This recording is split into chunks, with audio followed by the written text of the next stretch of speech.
বিশ্ব নবী রাহমাতুল লিল আলামিন হাদিস শরীফের মাঝে উল্লেখ করেন, আল্লাহর কোনো বান্দা বান্দি যদি দ্বীনি ইলম শিক্ষা করার জন্য, দ্বীনি ইলম হাসিল করার জন্য, ঐশী আল কুরআনুল কারীমের জ্ঞান হাসিল করার জন্য যদি কোনো একটা রাস্তা অতিক্রম করে, দুনিয়ার কোনো একটা রাস্তা অতিক্রম করে, তাহলে আমার রাসূল সাল্লাল্লাহু আলাইহি ওয়াসাল্লাম বলেন, আল্লাহ রাব্বুল আলামিন জান্নাতের রাস্তা সমূহের মধ্য থেকে একটা রাস্তা তাকে পার করায় দেয়। বলি সুবহানাল্লাহ। অতএব সে ব্যক্তি যেন জান্নাতের নিকটবর্তী হইয়া যায়। তালিবুল ইলমের জন্য গর্তের পিপিলিকা, সমুদ্রের মাছ পর্যন্ত ওই তালিবুল ইলমের জন্য, কোরআনের ছাত্রের জন্য আল্লাহ রাব্বুল আলামিনের কাছে দোয়া করতে থাকে। বলে সুবহানাল্লাহ। শুধু গর্তের পিপিলিকা, সমুদ্রের মাছ নয়, আল্লাহর রাসূল সাল্লাল্লাহু আলাইহি ওয়াসাল্লাম বলেন, আসমানের যে ফেরেশতা রয়েছে ওই ফেরেশতারাও ওই ছাত্রের জন্য দোয়া করতে থাকে। বলে সুবহানাল্লাহ। হযরত আবু দারদা রাদিয়াল্লাহু তাআলা আনহু বর্ণনা করেন, কোন ব্যক্তি যখন দ্বীনি ইলম শিক্ষা গ্রহণ করার জন্য দুনিয়ার কোন একটা রাস্তা অতিক্রম করে, সঙ্গে সঙ্গে ওই ব্যক্তি যেন জান্নাতের রাস্তা সমূহের মধ্য থেকে একটা রাস্তা আল্লাহ রাব্বুল আলামিন তাকে পার করায় দেয়। বলে সুবহানাল্লাহ। ওই তালিবুল ইলম ছাত্রের জন্য আল্লাহ রাব্বুল আলামিনের আরশের ফেরেশতারা, নূরের ফেরেশতা, মাসুম নিষ্পাপ ফেরেশতারা ওই ব্যক্তির জন্য মাগফিরাতের দোয়া করতে থাকে। বলে সুবহানাল্লাহ। বিশ্ব নবী রাহমাতুল লিল আলামিনের হাবিব সাল্লাল্লাহু আলাইহি ওয়াসাল্লাম বলেন, আল্লাহ রাব্বুল আলামিনের হাবিব বলেন, নূরের ফেরেশতারা তালিবুল ইলমের ছাত্রের সম্মানার্থে, কোরআনের সম্মানার্থে, হাদিসের সম্মানার্থে ওই তালিবুল ইলম ছাত্র যখন দুনিয়ার জমিনে ধুলা বালির উপর দিয়ে হেঁটে যায়, আপনি আমি দেখি ওই তালিবুল ইলম ছাত্রটা ধুলা বালির উপর দিয়ে হেঁটে যায়, কাদা মাটির উপর দিয়ে হেঁটে যায়, কিন্তু বিশ্ব নবী রাহমাতুল লিল আলামিন বলেন, ওই তালিবুল ইলমের ছাত্রের পায়ের নিচে আল্লাহ রাব্বুল আলামিনের নূরের ফেরেশতারা তাদের ডানাগুলো বিছায়া দেয়। বলে সুবহানাল্লাহ। আপনি আমি দেখি যে পায়ের নিচে শুধু ধুলা আর বালি, কাদা আর মাটি থাকে, কিন্তু পয়গম্বর আরবি সাল্লাল্লাহু আলাইহি ওয়াসাল্লাম বলেন, ওই ব্যক্তির পায়ের নিচে নূরের ফেরেশতারা তাদের ডানাগুলো বিছায়া দেয়। কিন্তু আপনি আমি গুনাহ দ্বারা ভরপুর, এই জন্য এই চর্ম চক্ষু দ্বারা, গুনাহের চক্ষুর দ্বারা আপনি আমি ফেরেশতাদের ওই ডানাগুলো আপনি আমি দেখতে পাই না। কিন্তু কথিত আছে, বাগদাদে মাদ্রাসায় নিজামিয়ার ছাত্র, একজন মেধাবী ছাত্র, অত্যন্ত মেধাবী, হযরত ইমাম গাজালি রাহমাতুল্লাহি আলাইহি, অত্যন্ত ব্রিলিয়ান্ট স্টুডেন্ট, মাদ্রাসায় লেখাপড়া করতেন। কিন্তু তার একটা বদ অভ্যাস ছিল, প্রতিদিন ক্লাসে সবার শেষে তিনি আসেন, সবার শেষে তিনি বসেন। হুজুর তাকে বলতেছে, বাবা তুমি কেন সবার শেষে আসো? ক্লাসের মধ্যে সবচেয়ে মেধাবী ছাত্র তুমি, তুমি যদি ক্লাসে সবার সামনে উপস্থিত থাকো তাহলে আমাকে ক্লাস নিতে, আমি ক্লাসে বোঝাইতে খুব আরাম পাবো। রে বাবা, তুমি আগামী কাল থেকে সবার আগে আগে আসবে এবং ক্লাসে সবার সামনে তুমি বসবে। ইমাম গাজালি রাহমাতুল্লাহি আলাইহি বলেন, হুজুর ঠিক আছে, আগামী কাল থেকে আমি সবার আগে আসব এবং সবার সামনে আমি বসব। কিন্তু দ্বিতীয় দিনও দেখা যায় ইমাম গাজালি রাহমাতুল্লাহি আলাইহি আবার দেরি করে আসতেছেন। তৃতীয় দিন আবার পিছনের কাতারে আসেন। তার ওস্তাদ তাকে বলতেছে, রে বাবা তুমি প্রতিদিন আমার সামনে ওয়াদা করো, ক্লাসে সবার সামনে আসবে, আমার সামনে তুমি বসবে, কিন্তু কেন তুমি দেরি করে আসো আমি বুঝতে জানতে চাই। ইমাম গাজালি রাহমাতুল্লাহি আলাইহি বলেন, হুজুর আমি প্রতিদিন ক্লাসের সামনের বেঞ্চে বসার জন্য আমি বাসা থেকে ফজরের নামাজ পড়ে আমি রওনা হই, কিন্তু প্রতিমধ্যে যখন আসতে ধরি রাস্তায় আমি যখনই আমি পাটা ফেলি আমার পায়ের নিচে থেকে দেখি আল্লাহ রব্বুল আলামিন যেন বিদ্যুৎ চমকাইতে থাকে, বলি সুবহানাল্লাহ। আমার পায়ের নিচ থেকে বিদ্যুৎ চমকাইতে থাকে আর আমি ভয়ে ভয়ে আমার পা আস্তে আস্তে ফেলে এরপরে ধীর গতিতে স্লো মোশনে আসার কারণে আমার দেরি হয়ে যায়, এই কারণে আমি সবার আগে আসতে পারি না। আর ওস্তাদ ডাক দিয়ে বলতেছে, রে গাজালি, তুমি এই কি কথা আমাকে শুনাইলা? আমি হাদিসের মাঝে পড়েছি তালিবুল ইলম ছাত্রের পায়ের নিচে আল্লাহ রব্বুল আলামিনের নূরের ফেরেশতারা তাদের ডানাগুলো বিছায় দেয়।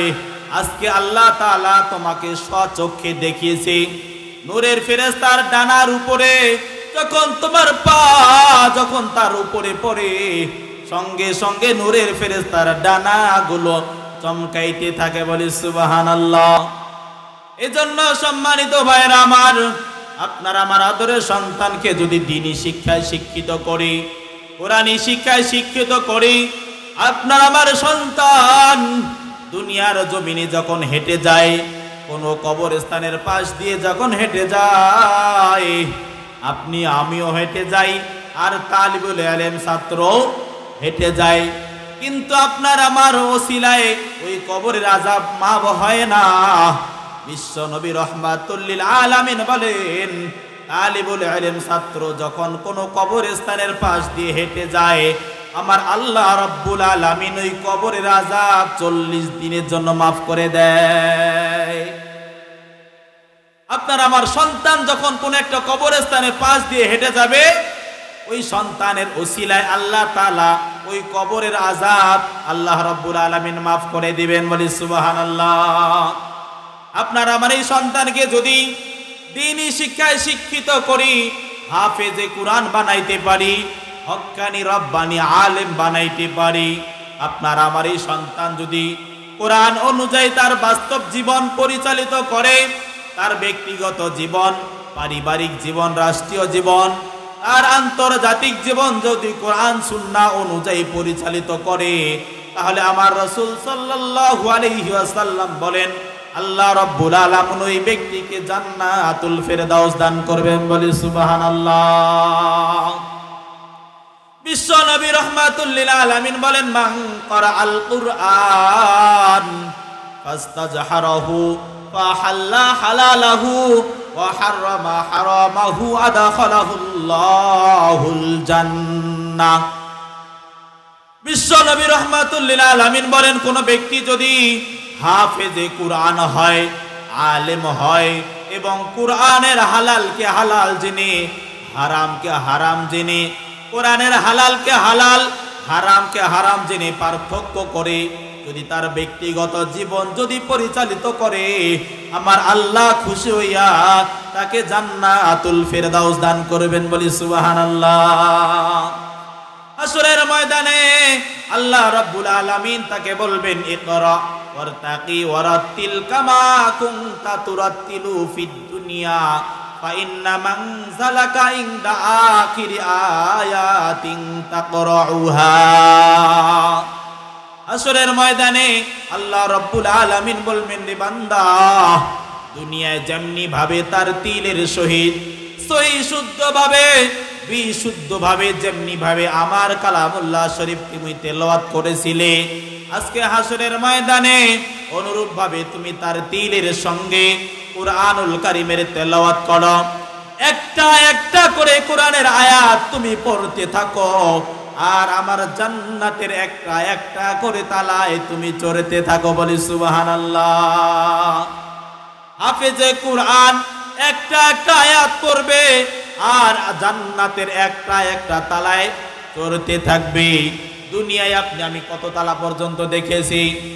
100-200 তালা পর্যন্ত টেলিভিশনে দেখেছি, স্বচক্ষে দেখা সম্ভব হয় নাই। কিন্তু হাসরের ময়দানে আপনি আমি যদি হাফেজে কুরআন হই, আপনার আমার সন্তানকে যদি হাফেজা আলেমা বানাইতে পারি, আপনার আমার এই সন্তানের বাড়ি হবে। রব্বুল আলামিনের হাবিব বলেন আপনার আমার সন্তানের বাড়ি হবে ৬,২৩৬ তালা বাড়ি। বলে সুবহানাল্লাহ। এত বড় বাড়ির মাঝে আপনার আমার সন্তান কি একা একা থাকবে? এত বড় বাড়ির মাঝে সন্তান একা একা থাকবে? সন্তান একা একা থাকবে না, রব্বুল আলামিনের কাছে সুপারিশ করবেন, আয় আল্লাহ তাআলা, আমার আব্বা আম্মা আমাকে অনেক কষ্ট করে অন্যের বাসায় কাজ কাম করে দিন মজুরের কাজ করে আমার আব্বা জান আমাকে দ্বীনি শিক্ষায় শিক্ষিত করেছে। আমাকে লালন পালন করতে যাইয়া আমার আব্বা জান ঠিক মতো ইবাদত করতে পারেনি, আমার মা ঠিক মতো ইবাদত করতে পারে নাই। রব্বুল আলামিন তারা আজকে জাহান্নামের মাঝে, ওই গহীন অন্ধকার ওই জাহান্নামের আগুনে তারা লিপ্ত রয়েছে। রব্বুল আলামিন তুমি আমার আব্বা আম্মাকেও তুমি জান্নাত দান করো। বিশ্ব নবী রাহমাতুল লিল আলামিন বলেন ওয়াশাফাহু ফি আশরাতিন মিন আহলি বাইতিহি কুল্লুহুম ক্বাদ ওয়াজাবাত লাহুন নার। আল্লাহ রব্বুল আলামিন ওই হাফেজে কুরআনকে জান্নাতে নিয়ে যাওয়ার জন্য 10 জন ব্যক্তিকে সুপারিশ করে জান্নাতে নিয়ে যাওয়ার মতন ক্ষমতা আমার আল্লাহ তাকে দান করবেন। বলে সুবহানাল্লাহ। এত বড় বিল্ডিং এ ওই হাফেজে কুরআন একা একাই থাকবে না, তার পরিবার পরিজনের এমন 10 জন ব্যক্তি, যেই সমস্ত ব্যক্তিদেরকে উপরে আল্লাহ রাব্বুল আলামিন জাহান্নাম অবধারিত করে দিয়েছেন, যে জাহান্নাম ছাড়া কোনো উপায় তাদের নাই। এমন 10 জন ব্যক্তিকে ওই আল্লাহর বান্দা ওই হাফেজে কুরআন ওই আলেম সুপারিশ করে জান্নাতে নিয়ে যাইতে পারবে। বলি সুবহানাল্লাহ। কেননা ওই হাফেজে কুরআন যখন হবে সে দুনিয়ার সকল প্রকার গুনাহ থেকে বেঁচে থাকবে। আপনি আমি যদি একটা সন্তানকে হাফেজে কুরআন বানাইতে পারি, এই সন্তানের ওসিলায় আল্লাহ রাব্বুল আলামিন আপনাকে আমাকে জান্নাতুল ফেরদাউস দান করবে। এই সন্তান একা একা জান্নাতে যাবে তাই নয়, তার পরিবার পরিজনের 10 জন ব্যক্তিকে সে শুধু নিয়ে জান্নাতে যাবে না, তার হাল পরিবার পরিজন থেকে যারা জাহান্নামে অবধারিত হয়ে গেছেন তাদেরকে সঙ্গে নিয়ে সেই ব্যক্তি জান্নাতে চলে যাবে। বলে সুবহানাল্লাহ। এই জন্য আপনার আমার আদরের সন্তানদেরকে দ্বীনি শিক্ষায় শিক্ষিত করব। মেয়েদেরকে মহিলা মাদ্রাসায় দেব, ছেলেদেরকে ছেলে মাদ্রাসায় দেব, কোরআনী শিক্ষায় শিক্ষিত করব। আপনার আমার এই সন্তানকে হাফেজ বানান, আলেম বানান, এরপরে ডাক্তার, মাস্টার, ইঞ্জিনিয়ার, প্রফেসর বানান, কোনো সমস্যা নাই। কিন্তু তার জীবনের শুরুতে তাকে যদি আপনি আমি সুশিক্ষায় শিক্ষিত করতে পারি, হাফেজে কুরআন বানাইতে পারি, আলেম বানাইতে পারি, এই সন্তানের ওসিলায় দুনিয়ায় আল্লাহ তাআলা আপনার আমার মর্তবা বাড়িয়ে দিবেন, আখিরাতেও আল্লাহ রাব্বুল আলামিন জান্নাত দান করবে। কিন্তু আজকে আপনি আমি দেখা যায় যে আপনার আমার সন্তান যদি ডিগ্রি পাস করে, অনার্স পাস করে, বিএ পাস করে, আনন্দের সীমা থাকে না। কিন্তু সন্তান যদি হাফেজ হয়, আলেম হয়, আমরা তাদেরকে শিক্ষিত বলে মনে করি না।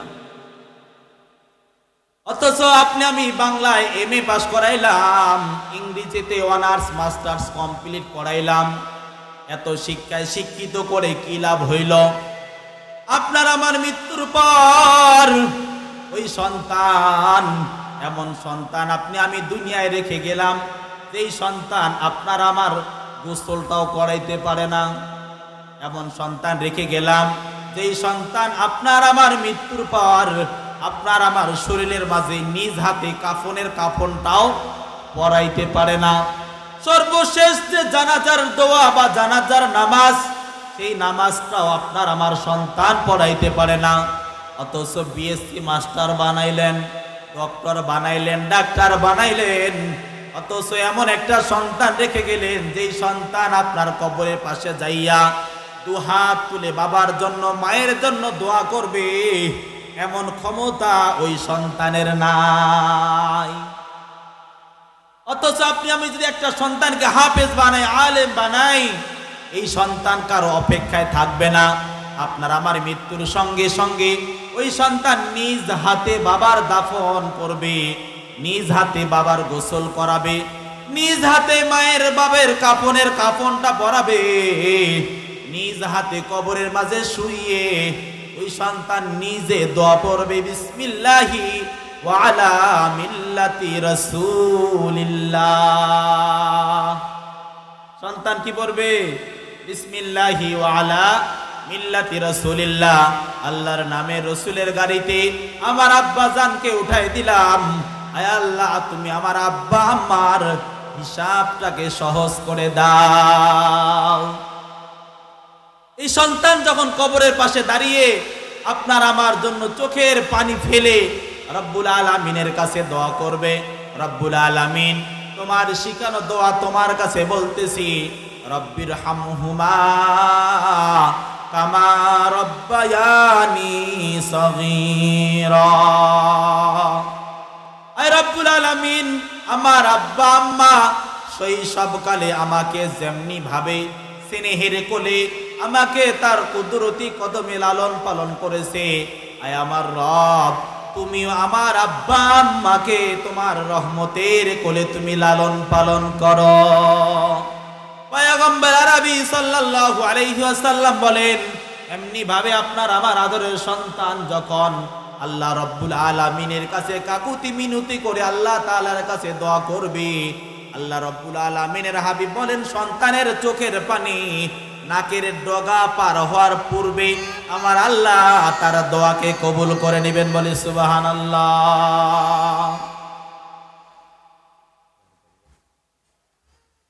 সম্মানিত ভাইরা আমার, আপনার আমার এই সন্তানকে যদি কোনো একটা সন্তানকে হাফেজ বানাই, আলেম বানাই, এই সন্তান দ্বারা কখনো আপনি আমি লাঞ্ছিত হব না, কখনো অপমানিত হব না, কখনো অপদস্থ হব না। এই সন্তান আপনার আমার দুনিয়াও মুখ উজ্জ্বল করবে, আখিরাতেও আপনার আমার মুখ উজ্জ্বল করবে। এই সন্তান সকল প্রকার গুনাহ থেকে তো বেঁচে থাকবে, তার জবানটাকেও সে হেফাজত করবে। কেননা এই সন্তান যখন মাদ্রাসায় শিক্ষা গ্রহণ করেছে তখন তাকে শিক্ষা দেওয়া হয়েছে, বান্দা, আল্লাহ রাব্বুল আলামিন বলেছেন, মা ইয়ালফিযু মিন কাওলিন ইল্লা লাদাইহি রাকীবুন আতীদ। এ আল্লাহর বান্দা বান্দিরা, তোমরা দুনিয়ার জমিনে যখন যে কথাই তোমরা বলো তোমার জবান দ্বারা বের হয়, সঙ্গে সঙ্গে আমার ফেরেশতারা সেই কথাগুলোকে রেকর্ড করে নেয়। আপনার আমার সন্তান কি শিখেছে? মাদ্রাসায় এই শিক্ষা পেয়েছে যে যখন আপনার আমার সন্তান যেই কথা বলবে, জবান দ্বারা যখনই যেই কথা বের হবে, সঙ্গে সঙ্গে আল্লাহ রব্বুল আলামিনের ফেরেশতারা সেই কথাগুলোকে রেকর্ড করবে।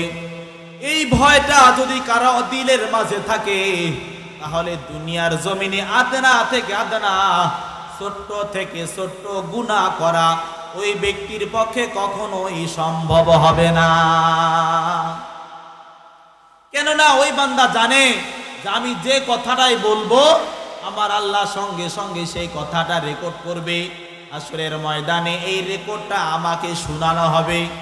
হাসরের ময়দানে এই রেকর্ড যখন আমার সামনে পেশ করা হবে, এই রেকর্ডকে অস্বীকার করার মতন কোনো ক্ষমতা আমাদের থাকবে?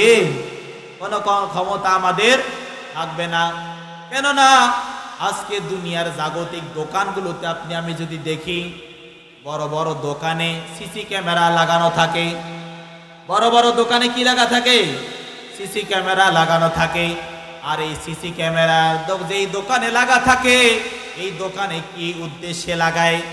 সিসি ক্যামেরা লাগানোর মূল উদ্দেশ্য হলো আপনাকে আমাকে মনিটরিং করা, আপনাকে আমাকে দেখা, আপনি আমি দোকানের ভিতরে যাইয়া দোকান থেকে কোনো কিছু চুরি করে নিতেছি কিনা, দোকানদারের অবর্তমানে অগোচরে আপনি আমি কোনো কিছু নিজের মনে করে নিতেছি কিনা, এটাকে দেখার জন্য দোকানদার সিসি ক্যামেরা লাগায়। এবং আপনাকে আমাকে সতর্ক করে দেওয়ার জন্য দোকানদার এটাও লিখে রাখে এই দোকানদার, এ আমার কাস্টমার, তুমি আমার দোকানে এসেছো ভালো কথা, কিন্তু আমার দোকানে আসার পর আমি নাই এটা ভেবে তুমি আমার দোকান থেকে কোনো কিছু চুরি করতে পারবে না। কেননা আমি মোবাইলের স্ক্রিনে, কম্পিউটারে তোমাকে মনিটরিং করতেছি, তোমাকে আমি দেখতে পাইতেছি আমার দোকানের কোন কোন পণ্য তুমি নাড়তেছ, কোনটার মূল্য পরিশোধ করতেছ, আর কোনটার মূল্য পরিশোধ না করে তুমি বেরিয়ে যাইতেছ। এটা আমার মনিটরে সেটা ধরা পড়ে যাবে। এই ভয়ে দোকানে যাইয়া, দোকানের কাস্টমার আপনি আমি গেছি, দোকানদার নাই, তারপরও আপনি আমি দোকান থেকে কোনো কিছু নাড়ি না কেন? আপনার আমার ভয়, আপনাকে আমাকে ক্যামেরা দেখতে আসি, এই ক্যামেরার ভয়ে আপনি আমি কোনো কিছু নাড়ি না।